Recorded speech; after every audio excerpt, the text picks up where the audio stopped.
Breaking news చూస్తున్నాం. సత్యసాయి జిల్లాలో తీవ్ర విషాదం నెలకొంది. నవవధువు బలవన్మరణం చెందింది. సోమవారం ఉదయం పెళ్లి జరిగితే రాత్రికి ఉరి వేసుకుని హర్షిత చనిపోయింది. మొదటి రాత్రికి ఏర్పాట్లు చేస్తున్న సమయంలోనే ఈ ఘటన జరిగింది. శోక సంద్రంలో కుటుంబ సభ్యులు మునిగిపోయి ఉన్నారు. ఇంటి ముందు వేసిన పెళ్లి పందిరి ఇంకా తీయనేలేదు. కాళ్లకు పెట్టిన పారాణి ఇంకా ఆరనేలేదు. పెళ్లికి వచ్చిన బంధువులు ఇంకా ఇండ్లకు చేరనే లేదు. కుటుంబ సభ్యులు బంధుమిత్రుల సమక్షంలో మంగళ వాయిద్యాల నడుమ మెడలో 3 ముళ్ళు వేసుకున్న ఆ వధువు గంటల్లోనే మెడకు ఉరితాడు బిగించుకుంది. పెళ్లి జరిగిన రోజే నవవధువు హర్షిత ఇంట్లో ఫ్యాన్కి ఉరేసుకుని బలవన్మరణానికి పాల్పడింది. సత్యసాయి జిల్లాలో ఈ విషాదం చోటు చేసుకుంది. సోమందేపల్లికి చెందిన కృష్ణమూర్తి వరలక్ష్మి దంపతుల ఏకైక కుమార్తె హర్షితకు కర్ణాటక రాష్ట్రం బాగేపల్లి గ్రామానికి చెందిన నరేంద్రతో సోమవారం ఉదయం హర్షితకు పెద్దల సమక్షంలో అంగరంగ వైభవంగా పెళ్లి చేశారు. అదే రోజు రాత్రి నవవధువు హర్షిత ఇంట్లో ఫ్యాన్కి ఉరేసుకుని ఆత్మహత్యకు పాల్పడింది. శోభనానికి ఒక పక్క కుటుంబ సభ్యులు ఏర్పాట్లు చేస్తున్నటువంటి సమయంలోనే హర్షిత ప్రాణాలు తీసుకోవటం అందరినీ కంట తడి పెట్టిస్తోంది. ఉదయం పెళ్లి సందడితో కళకళలాడిన ఆ ఇంట్లో విషాద ఛాయలు అలుముకున్న పరిస్థితుంది. ఆమె మరణానికి కారణాలు ఇంకా తెలియాల్సి ఉంది. నవ వధువుకి ఈ పెళ్లి ఇష్టం లేదా, లేక ఇతర కారణాలు ఇంకా ఏమైనా ఉన్నాయా? అన్ని కోణాల్లో కూడా పోలీసులు దర్యాప్తు చేస్తున్నారు. అక్కడ పెళ్లి ఇంట్లో ఉదయం బాజా భజంత్రీలు మోగాయి. పెళ్లి అంగరంగ వైభవంగా జరిగింది. కుటుంబ సభ్యులు, బంధువులు, ఊళ్ళో వాళ్ళందరూ కూడా ఆ పెళ్లి చాలా సంబరంతో జరిగినటువంటి పరిస్థితుంది. కానీ సాయంత్రం అయ్యేసరికి అక్కడ ఆ నవవధువు ఇంకా కాళ్ల పారాణి ఆరకముందే ఫ్యాన్కి ఉరేసుకొని చనిపోయినటువంటి పరిస్థితుంది. అంటే గ్రామం పూర్తిగా విషాదంతో మునిగిపోయినటువంటి పరిస్థితి కనిపిస్తోంది. అసలు కారణం ఏంటి, ఎందుకు ఆమె చనిపోయిందనేది ఇంతవరకు బయటకు రాలేదు. ఆమె పేరెంట్స్ కావచ్చు, కుటుంబ సభ్యులు, బంధువులు కూడా కన్నీరు మున్నీరుగా ప్రస్తుతం విలపిస్తున్నారు. ఆమెకు పెళ్లి ఇష్టం లేదా, ఇష్టం లేని పెళ్లి చేశారా, కుటుంబ సభ్యులు బలవంతంగా ఈ పెళ్లి చేయించారా, లేకపోతే వేరే కారణాలు ఇంకా ఏమైనా ఉన్నాయా? అన్ని కోణాల్లో దర్యాప్తు చేస్తున్నామని చెప్పి పోలీసులు చెప్తున్నారు. కానీ ఇప్పటికీ కూడా కనీసం సమాచారం రాలేదు. అటు పెళ్లి కొడుకు బంధువులు కావచ్చు, ఇటు పెళ్లి కూతురికి సంబంధించిన ఈ అమ్మాయి పేరెంట్స్, కుటుంబ సభ్యులు కూడా అందరూ చాలా బాధతో మునిగిపోయినటువంటి పరిస్థితి కనిపిస్తోంది. పోలీసులు ఇన్వెస్టిగేట్ చేస్తున్నారు. అసలు కారణం ఇంకా తెలియదు. అయితే ఆమె ఎందుకు ఈ అఘాయిత్యానికి పాల్పడింది, ఎందుకు ఆమె ఉరివేసుకుని చనిపోవాల్సినటువంటి పరిస్థితి ఉంది? పెళ్ళి ఇష్టం లేదా, పెళ్ళి ఇష్టం లేకపోతే కుటుంబ సభ్యులకు చెప్పి నాకు ఈ పెళ్లి ఇష్టం లేదు, నేను అతన్ని పెళ్లి చేసుకోను, నాకు ఇప్పుడే పెళ్లి వద్దని చెప్పి ఆమె ఎందుకు ధైర్యంగా చెప్పలేని పరిస్థితి ఏర్పడింది? చనిపోవడానికి వచ్చినటువంటి ధైర్యం ఆమె బహిరంగంగా చాలా ధైర్యంగా కుటుంబ సభ్యులకు ఉన్న విషయం ఎందుకు చెప్పలేదు?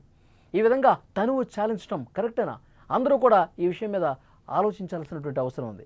ముఖ్యంగా కుటుంబ సభ్యులు అమ్మాయికి పెళ్లి ఇష్టం ఉందా లేదా, తన ఇష్ట ప్రకారమే ఈ పెళ్లి చేస్తున్నామా లేదా? నిజంగా చాలా కుటుంబాలు కూడా ఆ అమ్మాయి మనసు తెలుసుకొని ప్రవర్తించట్లా.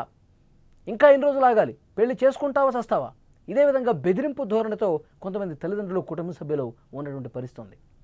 సో డెఫినెట్గా, ఎందుకంటే కలకాలం బతకాల్సింది వేరే వ్యక్తితో ఆ పెళ్లి చూసుకున్నామే. కుటుంబ సభ్యులు, బంధువులు అందరూ ఎవరింట్లో వాళ్ళు ఉంటారు. కానీ ఆమె మనసు ఎరిగి ఈ విధంగా పనులు చేయాలి తప్ప కుటుంబ సభ్యులు, బంధువులు ఈ విధంగా బలవంతంగా పెళ్లి చేస్తే, అంటే ఈ కేసులో ఇంకా వాస్తవాలు బయటకు రాలా. పోలీసులు ఇన్వెస్టిగేట్ చేస్తున్నారు. ఆ అమ్మాయికి పెళ్లి ఇష్టం లేదా, ఇష్టం లేని పెళ్లి చేశారా, లేదంటే కనుక అంతకు ముందే ఎవరితోనైనా ఆమెకు ప్రేమ వ్యవహారం ఏమన్నా ఉందా? అన్ని కోణాల్లో దర్యాప్తు చేస్తున్నారు. వాస్తవం ఏంటో ఇంకా తెలియదు. గతంలో కూడా మనం చూసాం, చాలా సందర్భాల్లో కూడా సోనం ఏం చేసింది, మేఘాలయ హనీమూన్ మర్డర్ అందరికీ కళ్ళ ముందు కనిపిస్తాను ఉంది. మేఘాలయకి తీసుకెళ్ళి అప్పటి వరకు ప్రేమ నటించింది సోనం. ఆ తర్వాత దారుణంగా రాజా రఘువంశీ అనే వ్యక్తిని చంపేసినటువంటి పరిస్థితి ఉంది. అంటే ఇష్టం లేని పెళ్లి చేశారు అని చెప్పి ఆ కుటుంబ సభ్యులతో ధైర్యంగా చెప్పలేదు ఆమె. ఆల్రెడీ నాకు ప్రియుడున్నాడు, నేను వేరే వ్యక్తిని ప్రేమిస్తున్నాను, అతన్నే పెళ్లి చేసుకుంటాను అని చెప్పకుండా కుటుంబ సభ్యులు బలవంత పెట్టారు కదా, కుటుంబ సభ్యులు చేసుకోమంటున్నారు కదా అని చేసుకుంటే వాళ్ళకి ఇష్టం లేకుండా ఇక ఎన్ని రోజులు కాలం గడుపుతారు?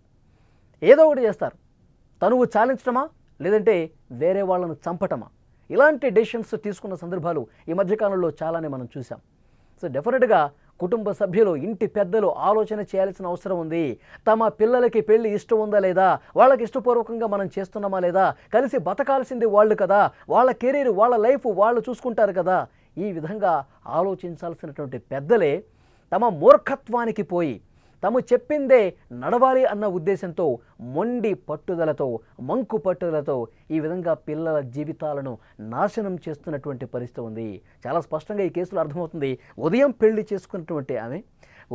చేసుకున్నటువంటి హర్షిత సాయంత్రానికి ఇంటికి వచ్చేసి ఉరివేసుకొని చనిపోయిందంటే ఎంతటి బాధ దిగమింగుకుని ఉండాలి, ఎంతటి బాధపడి ఉండాలి. ఒకవైపు కుటుంబ సభ్యులు చాలా సంబరంతో ఉన్నారు, సంతోషంతో ఉన్నారు, శోభనానికి సంబంధించి ఏర్పాట్లు కూడా చేస్తూ ఉన్నారంట.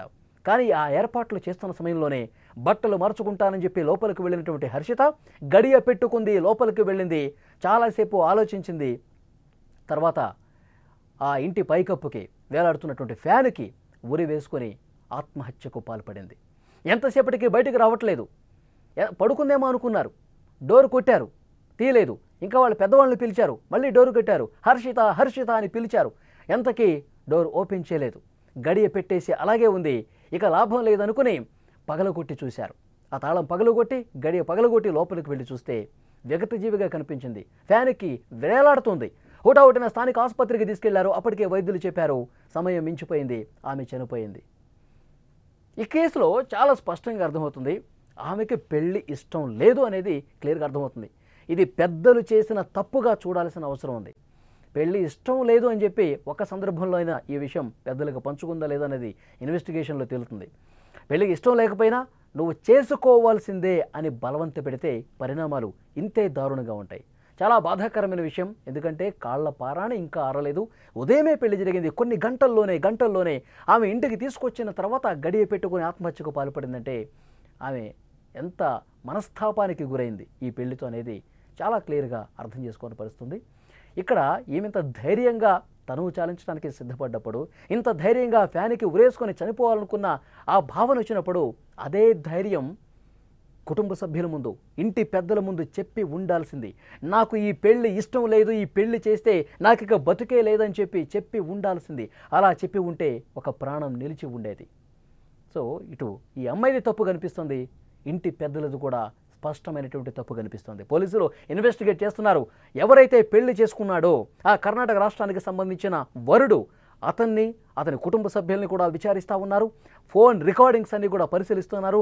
అన్ని కోణాల్లో దర్యాప్తు చేస్తున్నారు. వాస్తవాలు మరికొద్ది గంటల్లోనే బయటకు వచ్చే అవకాశం ఉంది. చాలా బాధాకరమైన విషయం, కాళ్ల పారాణి ఆరకముందే ఆ నవవధువు తనువు చాలించడం అన్నది.